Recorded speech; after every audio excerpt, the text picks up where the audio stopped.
I'm still. still supporting my team, absolutely. All right, I think we all want to welcome them home when they come here. It was a good run, certainly right? do. It was. And when we ain't losing. Yeah, it's tough to lose. We're not used to it either. No, we're not. Which is the Pittsburgh tradition. All right, let's talk about some of these ads. First of all, the bang for the buck. How much are they paying for these ads for 30 or 60 seconds? If you can believe it, the advertisers were spending $3 million for 30-second ads, which is a record, of course. Every year it goes up and up. It's gone up about 36% in the past 10 years. It used to be $2.2 million, which is still a huge chunk of change. But nowadays it was about $3 million per commercial we saw. And the one with M&M, that was Chrysler ad, was a 2-minute one. So that cost them almost $9 million to air. So you've got a lot of money exchanging hands. It is really, in a sense, the Super Bowl of Madison Avenue. Advertisers want to be in the big game. They want to be associated with the game. They realize over 100 million people are watching it. And so as a result, they want, and most people other than Pittsburghers were watching for the Super Bowl ads as well as the game. And but do you get the bang for the buck? Do these companies get the bang for the buck? They absolutely do. They absolutely do. Statistics have shown that their sales do increase over the next couple of months. People do watch their ads. Now keep in mind, not every company gets the most bang for their buck, but the majority of them, if it's a good ad and people remember it and they know what product is associated with that particular commercial, chances are it's a very positive thing. Overall, what makes a good ad? Is it funny, or is it something that touches us, the human experience, something we can all understand? Well, it depends on who you're asking. If you're asking the companies, the marketers, the advertisers, basically they want you to associate that commercial with the product.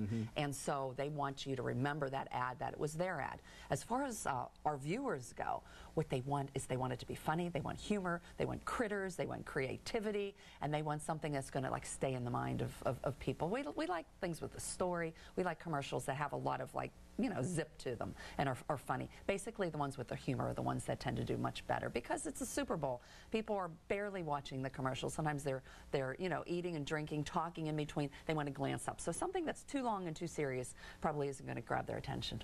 All right, let's take a look at some of them, okay? Let's do that. We're going to look at the top 10. Actually, we'll show you 11 of these commercials because it was a tie for first place. Number 11 was the Bridgestone ad.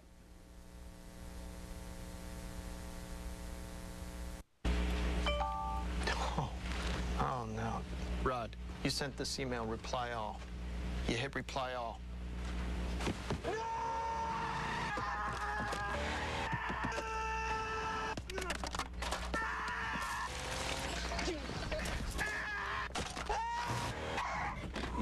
You know I was wrong. You just sent this email to me. Could you imagine? For drivers who want to get the most out of cars, it's Bridgestone or nothing. Well, that one had the humor in it, and it also had a human element because everybody deals with email, and you hit reply all. And it could happen to anyone. And we all have that fear that that's going to happen. So it caught our attention. How closely was it associated with the product? I don't know.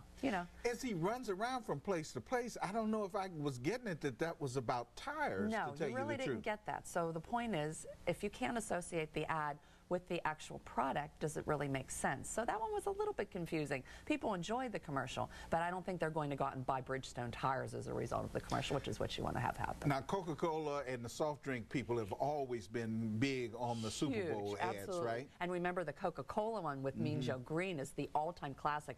And interestingly enough, Advertising Age, which is the periodical, the journal for all marketers and advertisers, had some voting before the Super Bowl. And believe it or not, once again, Mean Joe Green's commercial was the #1 of all Super Bowl ads of all time. So that's something to be proud of. Well, they've got a winner with this one. I was working at KDK, and I had the sound down, the game on sound down.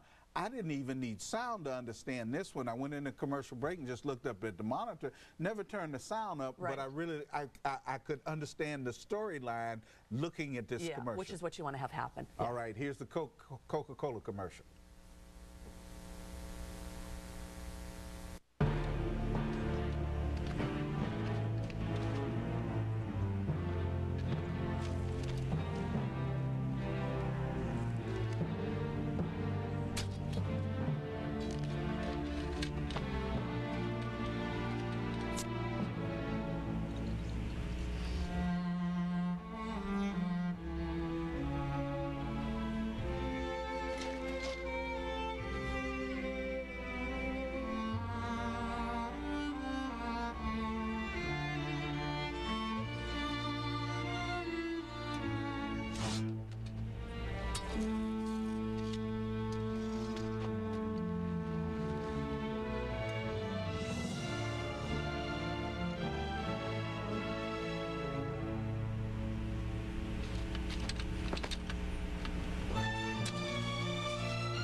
Now that tells a story without a word being uttered, right? It certainly does. The music was dramatic as well, so it really was a very simple point, suggesting how, with Coca-Cola and the notion that even, across borders, it's an international favorite. It reminded me of that one, I think it was by Pepsi, where the truck drivers, they had the Pepsi and Coke truck drivers, and they were fighting it out, but they were sharing, I think it was the Pepsi at that time. So something like that, that's lighthearted, that sort of makes the point that people watch and have a little chuckle over.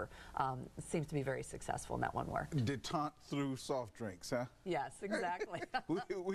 we could have a thaw in the Cold War. I guess the Cold War is over, though, but I thought that was pretty amazing and unique, and it just makes me wonder about the creative minds that come up with this stuff. Exactly. It's interesting because advertising agents, this is their big Super Bowl of advertising as well, so they want to make sure that their commercials are creative, that people get it, that it's high in the ratings. Now, keep in mind, we're looking at these commercials in the order of the USA Today ad meter. I think our viewers should be aware that what's happened is they only have less than 300 people who have voted on these. So in the sense of marketing terms and marketing research, it's not really a random sample, and it's not necessarily something that the marketers and advertisers can put their money on. However, it's something that's posted in the USA Today, and people are looking at it, and it's sort of making a mark. So keep in mind, it's not scientifically done, but it means something to a lot of advertisers. I talked to one of my coworkers here at the station today, who, because she had 2 little children, she didn't get to see the ads, but she's willing to go to the internet and look them up online and look at them so she can see them without the disruption of her 2 little boys running around. Exactly. I think that says something about the power of advertising. Oh, it certainly does. And Chris, you bring up an excellent point, the notion that the social media now, in the past, advertisers wanted to have a surprise. So when you're watching the Super Bowl, you go, wow. But that surprise factor is no longer important for Super Bowl advertising. The reason is a lot of these marketers posted their ads before the Super Bowl. Doritos was very famous for doing that. And so what happens is, you watch them beforehand, and then you're waiting for them to see them again in the Super Bowl. So is it very effective? Absolutely. Social media has really taken over and made a big mark in Super Bowl advertising. All right, now this one I did get to see also with the sound down, so let's see what it looks like with the sound up. It's another ad for Bridgestone tires.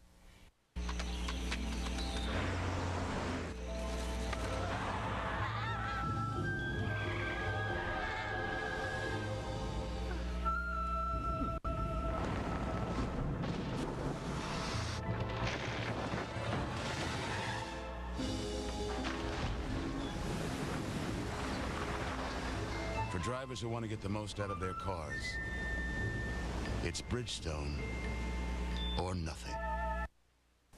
Now that one I can associate, and they give an animal or an animal electronic puppet, whatever, some sort of human quality, but I associate that with the tire. And he helped the beaver out by missing him the first time, so the beaver helps him out by avoiding the washed out bridge. Yeah, which is very clever, very, very cleverly done. Once again, you've got the cute little critters that people enjoy watching, and overall it's sort of like a humorous one. It's got some kind of storyline to it.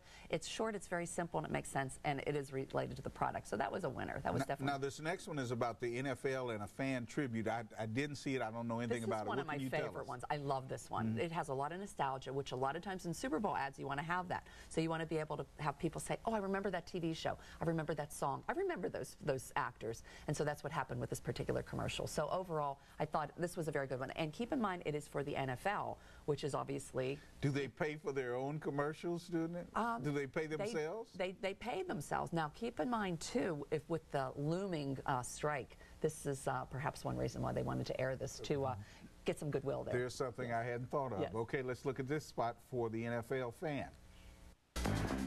All right, it's party time. I got 3 different kinds of pretzels. I got 6 different kinds of soda. Chocolate ice cream, vanilla ice cream. 48-pack of waffles, a gallon of barbecue sauce. 20 seconds to go time. Got it. Carb up. I'll get it. Hello, Newman. Hi there, how are my girls? We're ready to serve the appetizers. Great, we'll be down there. We got you, Uncle Jesse. You're already here? No way! Hey, come on in, guys. Don't sneak. Did I do that? Everyone, if I may direct your attention to the television. It's great to have you all here for Super Bowl 45. The air is electric here in Dallas. This is my favorite day now, Mandy. Excuse me, excuse me. It's a beautiful day.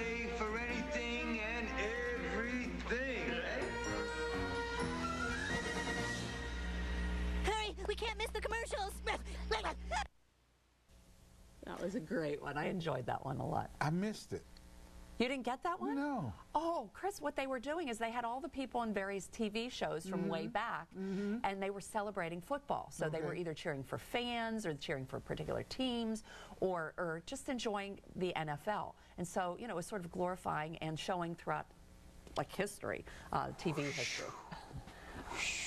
Right over the head. See, I like that one. That was missed one of my that one. favorites. But what happens when you miss the mark, for instance? For instance, if I were distracted by two little kids and I'm trying to shush, shush, shush, or don't do that, Johnny. What, you know, you missed the mark and you paid $3 million for this. Very interesting point, because I was watching the Super Bowl at my son's house with his wife and his two little ones, a 3-year-old and a 1-year-old, along with some other younger people. And we had different generations. We had my parents were there as well. And so that's the best way to go. That's the best way to go. And it was interesting because different demographic groups laughed at different things. I loved the one where they had tiny dancers.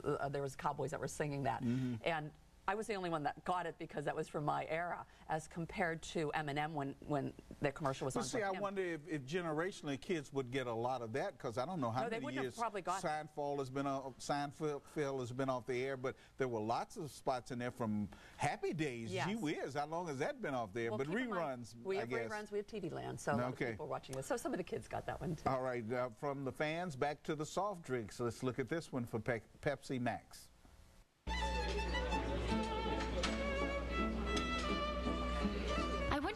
Money he makes. I wonder if he loves his mother. I wonder if he'll lose his hair. I wonder if he wants kids. I wonder if he's the one. I want to sleep with her. I want to sleep with her. I want to sleep with her. I want to sleep with her. I want to sleep with her. I want to sleep with her. I want her Pepsi Max. I want her Pepsi Max. I want her Pepsi Max. Not a chance. Damn. Wait, for which one? Pepsi Max. 0 calories, maximum Pepsi taste. Now, is that another one that shows the foibles of young men and all that they're thinking about and how easily they can be distracted? It does. Now keep in mind, there weren't as many controversial or racy types of commercials this year. I think they've toned down since, in a sense, the wardrobe malfunction. So over the past couple of years, we haven't had any really, you know, sexy types of commercials. This one's a little bit on the edge. All right, this next one is from Career Builder, and it has to do with chimp parking. Now, when I watched this with the sound down, I was wondering, what in the heck is this all about? Well, they're famous for their chimps, so they always have them, the Career Builder. And so, once again, it's just following through over the years what they've developed as far as their commercials. It was a cute one. I think let's look at what Dr. Guskey calls a cute one for Career Builder.